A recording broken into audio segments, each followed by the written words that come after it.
magic porridge pot. In a tiny village in Russia lived a girl named Shashenka. Life was hard, so hard that everyone in the village was thin from hunger, and the thinnest and hungriest of them all were Shashenka and her mother.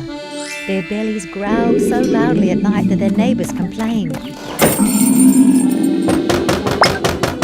the noise down, will you?" Every day Shashenka went into the woods looking for something to eat, but no matter how hard she searched, there was nothing to be found. Finally, Shashenka could bear it no more. She sat on a rock and cried.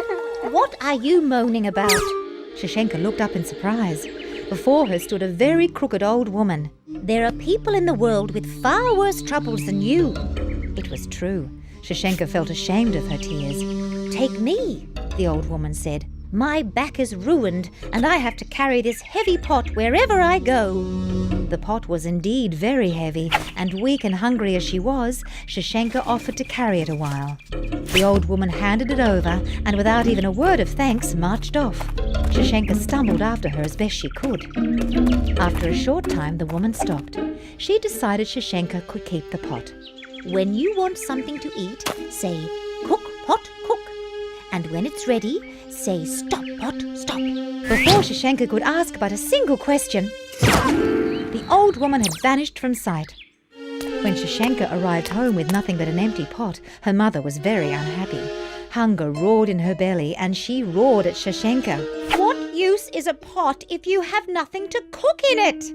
Shashenka lifted the pot to the table and simply said, "Cook, pot, cook." Nothing happened. Shashenka looked worried. But then the pot started to shake. Then it hissed. Steam rose and up bubbled the creamiest porridge they'd ever seen in their lives. Shashenka then understood. That crooked old woman was a witch, and the heavy old pot was a magic one. They ate until the pot was empty and their bellies were full. Shashenka's mother rubbed her stomach happily. She was already thinking about their next meal, so didn't hear Shashenka whisper the other magic words. "Stop, pot, stop. We should share our good fortune with our neighbours," Shashenka said. A dark scowl came over her mother's face. "They are fortunate enough already. Our stomachs won't growl tonight, so they'll sleep soundly. Who knows when the magic will run out?" She made Shashenka swear not to tell a soul about the pot. The next day, Shashenka went to play with her friends, but they were so weak with hunger that their games didn't last long. She ached to tell them about the magic pot, but she had promised her mother not to, and so remained silent. At home, Shashenka's mother fussed over the pot. She polished and patted it. Then she threw away every other pot in the house. All that hard work made her hungry again.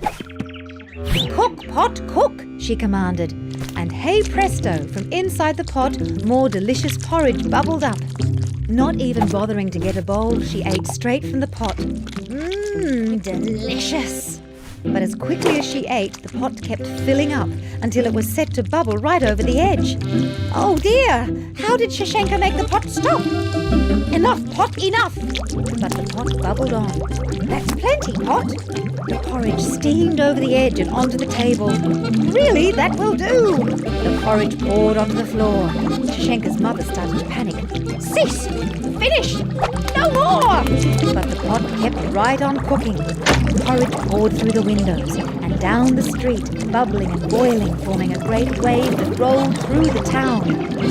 It bubbled into letterboxes and oozed up chimneys. Townsfolk clambered onto roofs. Dogs and cats bobbed along like tiny boats. Shashenka heard the villagers calling out in distress. She raced down the hill and leapt into a wash tub floating by. She paddled through the sticky sea of porridge back towards her house. "Stop, pot, stop!" And that is just what the pot did. As the bubbling subsided, Shashenka saw that all the villagers were reaching down and lifting handfuls of the sweet porridge to their mouths. They ate and ate and ate the whole winter long. Shashenka laughed with delight. Her mother's greed had accidentally turned into an act of generosity. But mostly she laughed because her village was now the happiest, best-fed village in the land.